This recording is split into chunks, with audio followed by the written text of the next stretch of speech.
the idea that the high economic bar that is to get into politics these days. And it sort of reinforces that idea. And I don't think that looks particularly good for any party, but specifically the Conservatives who run on fiscal responsibility. Yeah, Paul, just quickly in about 30 seconds or so, what do you think? What do you think is Peter MacKay's future? I mean, and does this debt become an issue should he decide he still has political ambitions? I haven't asked Peter MacKay lately, and I'm not sure what he anticipates. A lot of people noticed that his Christmas cards looked an awful lot more like politicians' Christmas cards than retired politicians' Christmas cards. But he has learned again and again that this is harder than it looks, and I wouldn't be too surprised if he learns to enjoy retirement from politics. Yeah, it's not bad advice. When you lose and take a bit of a wallop, retirement starts to look pretty good. All right, I'm David Cochran. The latest national projections for COVID-19 and how it might affect pandemic restrictions coming right up right here on Power and Politics.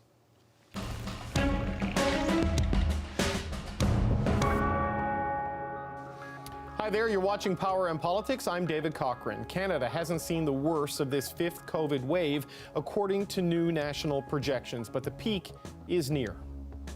With several weeks of very intense activity expected to come, we need to do our best now to limit the size of the Omicron surge. Hospitals are being told to expect extremely high levels of admissions over the next few weeks. The latest projections and when we might see the other side of this wave coming up. Plus, childcare fees in Nova Scotia from this month onward are going down by a quarter.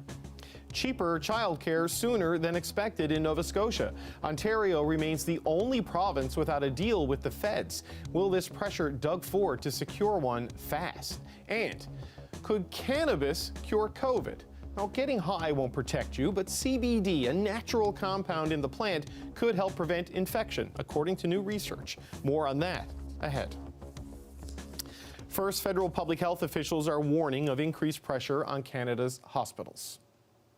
The sudden acceleration and enormous volume of cases associated with an Omicron surge puts an intense strain on hospitals over several weeks and adds to longer-lasting impacts, such as extended backlogs and strained workforce. Is it time for a new approach to keep the pandemic under control? The Power Panel is with me. Nigan Sinclair is a columnist for the Winnipeg Free Press. The Logic's Marty Petrikin. The Globe and Mail's Marika Walsh. And Paul Wells is senior writer for Maclean's. Marika, start with you if I can. I mean, here we are. It's wave number 5. Public health officials are again warning there's this intense surge that could push hospitalization rates to extremely high levels. What more can governments do at this point? And we've got the vaccines, we've got the know-how, we've got the science. What can we do to cope with the fifth wave? Well, I just want to say from the beginning that I took a more optimistic view from that modeling briefing, as sort of convoluted as it was, because the modeling graphs actually show that we have probably hit the peak in case counts, and the peak in hospitalizations is about a week away. There's a ton of gray area, there's a ton of fog, and a ton of uncertainty because we don't have solid case information anymore in Canada. But that was really what the graphs and the data showed. I think the framing from the public health officials was very cautious, and I think that comes from them not wanting to, be wrong in a week, and they were very cautious not to be definitive. But they said, stay tuned, wait for a week. And this follows after Ontario, Quebec, and BC, the biggest provinces with the biggest case counts, were saying that they have stabilized, at least in terms of case numbers. So they think they're around the peak as well. So I actually take this as a breath of fresh air, despite the big asterisks and the questions around hospitalizations. And I think this question becomes now more and more about how we balance the risks of these waves and these variants with the economy and with the rest of the demands on the healthcare system, like ongoing cancer cases, like long-term quote-unquote elective surgeries that are really life and death in terms of the livelihoods of the people at the center of this. Well, Marty, seeing as you share this optimism about the numbers, I mean, we may be near the peak, but the numbers are still pretty high. I mean, you saw 130, 150, you saw 160,000 cases a day as a potential number. I mean, that's Prince Edward Island, right? So things can still be pretty high and hospitalizations can still be pretty high as we move towards this. Yeah, and the reason I'm optimistic about it is for the reasons that Marika just laid it out very well. The other reason.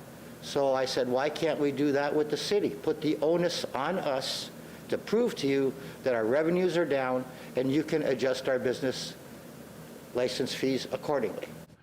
But the deputy treasurer says that would be hard to do. Certainly, the municipality still continues to offer services to all of its residents and taxpayers across the board.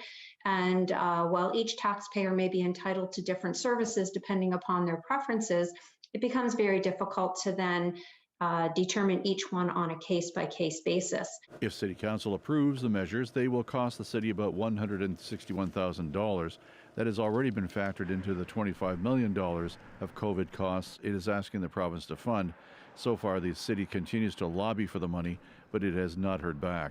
Dale Molnar, CBC News, Windsor. Less than 2 weeks away from the expected return to in-person classes, some St. Clair College students are asking for online classes this semester. About 1,400 signed an online petition asking that the college give them the option. It was created by a third-year computer networking student, and a classmate says he feels safer learning from home. We're just trying to get the option to, so that when people do not feel comfortable going to school because they have sisters, they have elders in their homes, or that might be more susceptible to be getting sick from COVID, they have that options. Like for us IT students, most of our courses are just lectures, theoretical lectures where we just learn things. We don't actually get to touch most of the things. So I guess it would make more sense for us to be online. St. Clair College told CBC that it is still planning on having students resume in-person classes on January 24th. The school says it has been doing everything it can to be safe, though it would reconsider its plans if it hears differently from the Ministry of Colleges and Universities or the local health unit.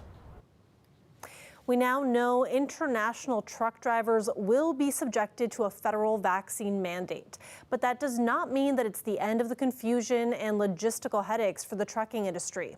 And it could also mean more problems for the supply chain in the days ahead. Greg Ross has that story. That brief period did create confusion in the industry. Stephen Laskowski is the president of the Canadian Truckers Association. He says when it was reported that the government was reversing its stance on unvaccinated truck drivers and that those crossing the border from the U.S. would not need to quarantine for 14 days, many trucking companies saw that as an opportunity. We're short trucks. The supply chain's in need of trucks. So companies responded by dispatching unvaccinated drivers. So at this time, we don't have a handle on the exact scale of it. He says since learning that the mandate is in fact moving forward, they are now in discussions with the government over what to do with unvaccinated drivers who may have already crossed over the border or are in the process of crossing. We are asking the government of Canada for some enforcement leniency this weekend. While the Canadian Trucking Alliance does support vaccines and encourages its drivers to get vaccinated, Laskowski says about 10 to 15,000 of their members will be ineligible to drive as a result of the mandate. We're already short 23,000. We don't have any backup drivers. With fewer trucks on the road, many are concerned over the impact it could have on the supply chain coming into Canada. The entire sector is experiencing supply chain fatigue, really. Sylvain Charlebois is the director of the Agro-Food Analytics Lab at Dalhousie University. He says delays in the supply chain could ultimately have a financial impact on the average Canadian trying to feed their families. Given the fact that food inflation is already an issue, if you take out more food, you will likely see food prices rise even more. He says to make matters worse, the winter is the busiest time of year for importing produce from the U.S. into Canada. We import for well over $21 billion worth of food products from the U.S. into Canada every single year. And a lot of it actually happens between November and March. He says a better solution would be to wait until after the winter to impose the vaccine mandate on truck drivers. Greg Ross, CBC News, Toronto. More than 100 people are in hospital with COVID-19 in Windsor, Essex. 104 of them. That's up from yesterday's total of 95. And 2 more women have died from the virus, one in her 60s and the other in her 80s. 270 new cases today as well, but given the limitations on testing right now, the true number is much higher in reality. And because of some of these limitations, the health unit says that it's scaling back the frequency of its media briefings to just once a week. And another update, you can now sign up for your 4th booster shot on their website if you're immunocompromised. Meanwhile, the latest federal modeling suggests Omicron will push hospital admissions to extremely high levels and that we're likely coming upon several weeks of very intense activity, though health officials hope the peak will come soon. CBC's Hannah Thibodeau has the latest.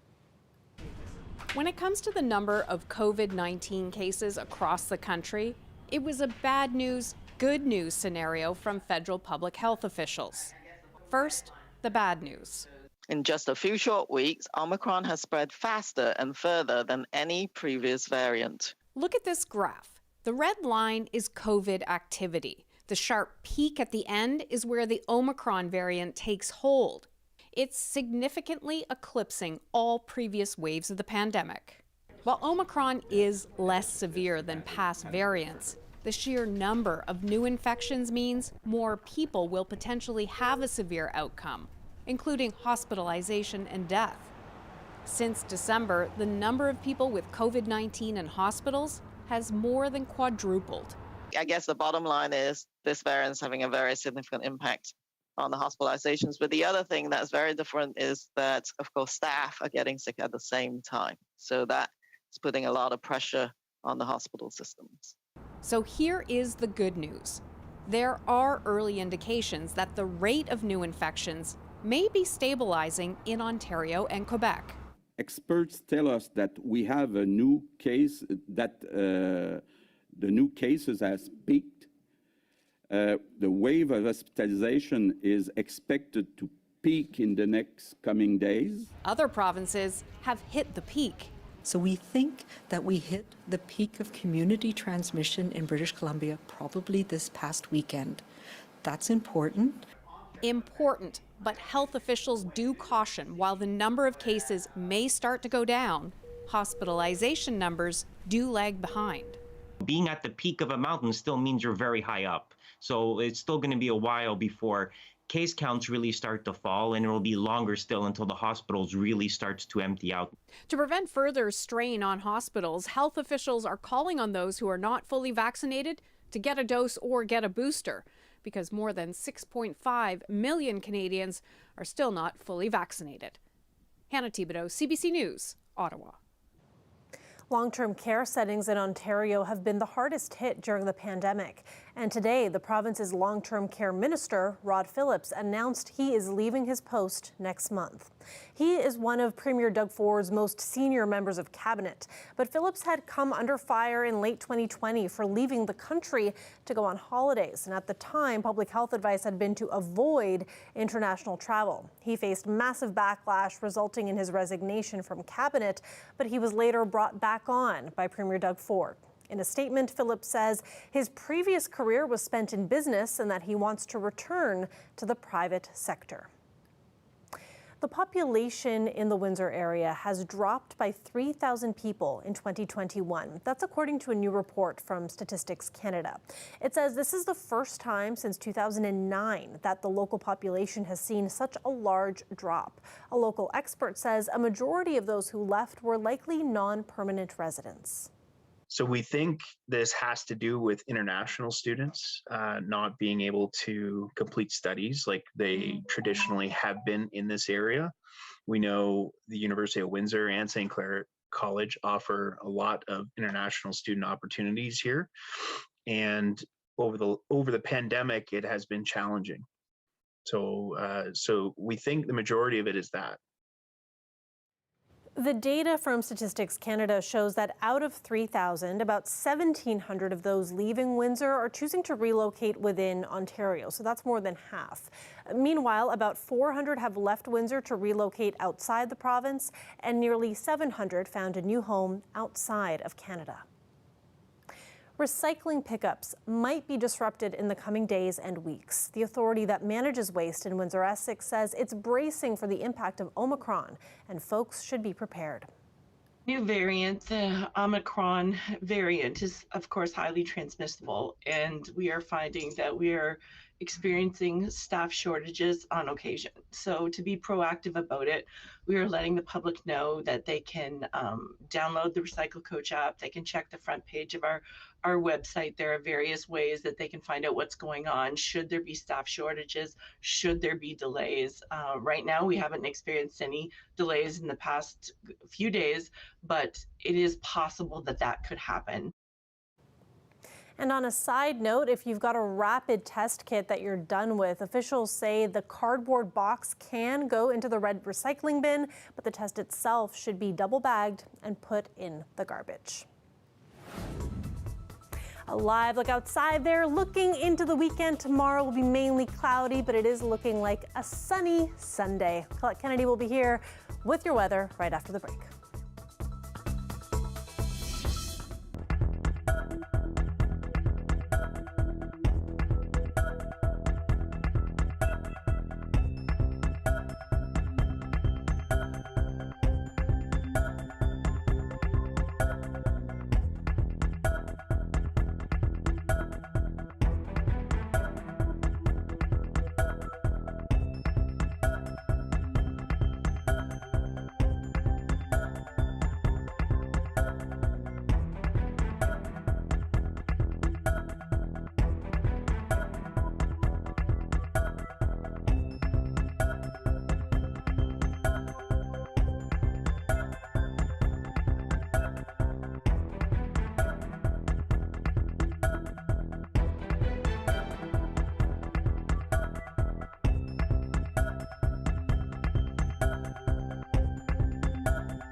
Officials are confirming that one man is dead following an explosion and fire at a tanker truck company in Ottawa yesterday. Another person is in hospital and 5 others are missing. They're thought to be dead. Police and emergency crews are working to locate all people who may have been at the site when the explosion occurred. Police and firefighters headed to the scene after people reported hearing loud bangs in the area in the afternoon.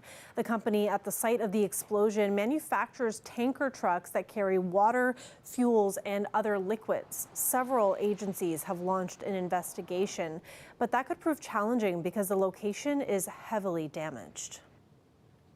A Canadian man imprisoned in Egypt for nearly 15 years is back in Canada.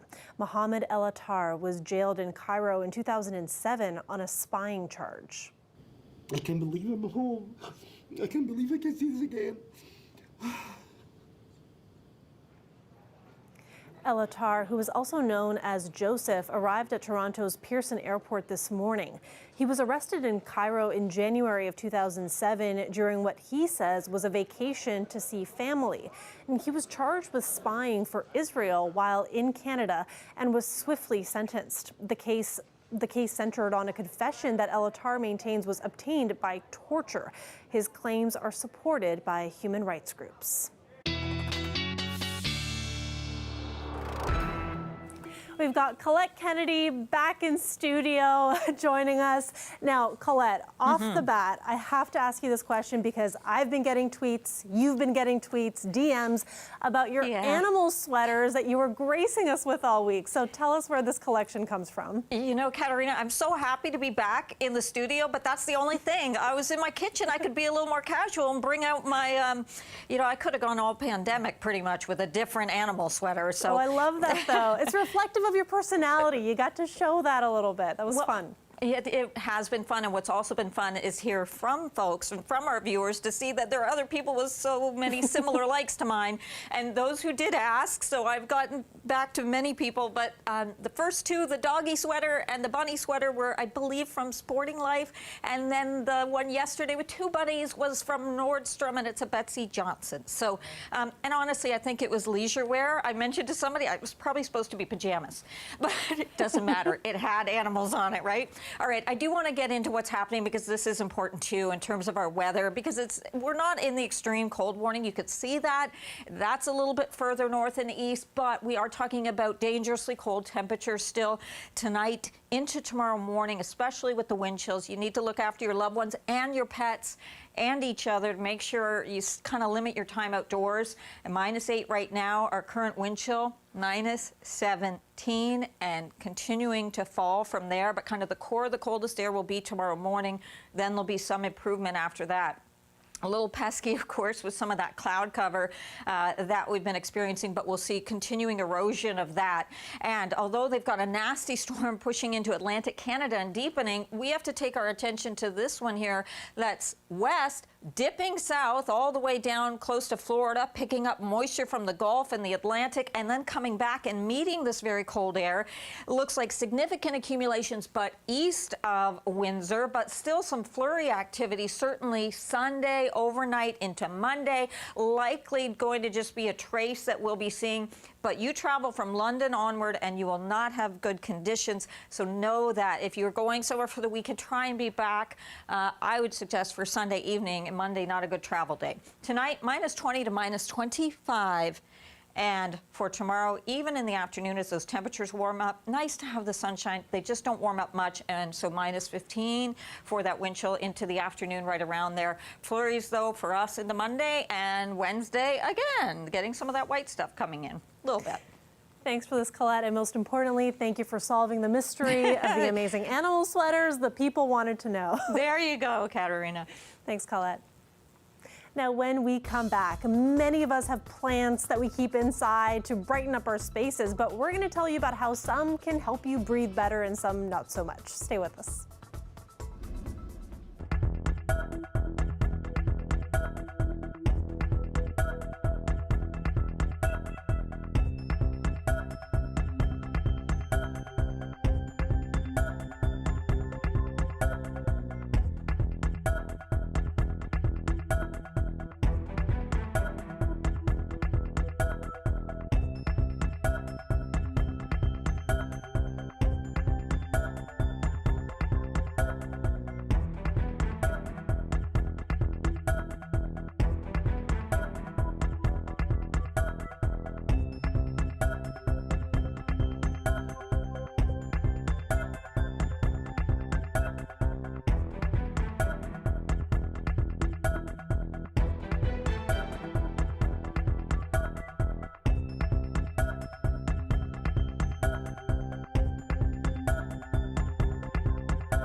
Gem. It's nice to have some greenery inside when it can be so dreary outside. But before you go shopping at your local nursery, keep this in mind. Not all plants are created equal. Some are better than others at improving the air that you breathe. Yes, plants do clean the air. I'm Robert Salisbury. NASA told us this. It's been going on since 1984. They've been doing studies about plants in space, helping us survive the conditions without natural oxygen. Let's talk about a few of them right now. You're looking at one of the oldest plants in the world, Boston fern, any fern really.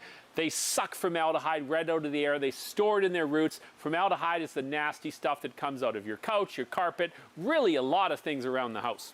Spider plants are one of the easiest plants to keep and grow. You really just cut these guys off and throw them in the dirt, and they will suck formaldehyde right out of the air. They're one of the few plants that actually pick away at any carbon monoxide kicking around. English ivy are one of the classic plants to grow, houseplant or outside. They grow like crazy and they clean up all the air around them. A lot of people even put them in the bathrooms to clean up trace amounts of airborne feces. Yes, you heard it here, folks.